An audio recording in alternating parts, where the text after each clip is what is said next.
জীবনযুদ্ধে হার মানছে পকেট। দ্রব্যমূল্যের দাপটে নুয়ে পড়ছে সাধারণ মানুষ। সবচেয়ে বেশি ব্যয় খাবারের চেয়ে, আয়ের চেয়ে ব্যয় বেশি। দ্রব্যমূল্যের ঊর্ধ্বগতি ও উচ্চ মূল্যস্ফীতির সাধারণ মানুষের জীবনে গভীর প্রভাব ফেলছে। পণ্যের দাম বাড়লেও আয় একইভাবে বাড়ছে না, ফলে মানুষের জীবনযাত্রা আরো কঠিন হয়ে উঠেছে। মাছ বাজারে গিয়ে দাঁড়ালেই বুক ধড়ফড় করে।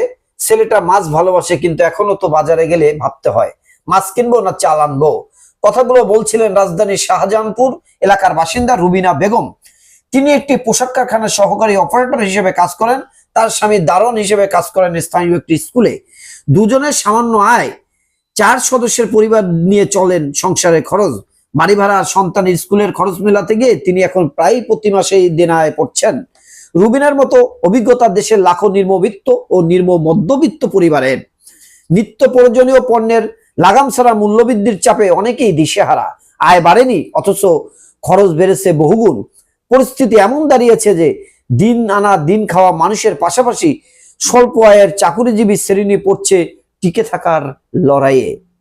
বিশেষজ্ঞরা বলছেন, পকেটের উপর এ চাপ শুধু আর্থিক নয়, এটি সামাজিক স্থিতিশীলতার দিকে হুমকি। মানুষ যখন ন্যূনতম প্রয়োজনে হোঁচট খায়, তখন সমাজে ক্ষোভ, হতাশা ও অনাস্থা বাড়ে। মধ্যবিত্ত শ্রেণীর মধ্যে একটি নীরব ক্ষোভ জমছে। তাদের মধ্যে সংকটের সমাধান শুধু দাম কমাতে নয়, আয় বৃদ্ধির ব্যবস্থাও জরুরি।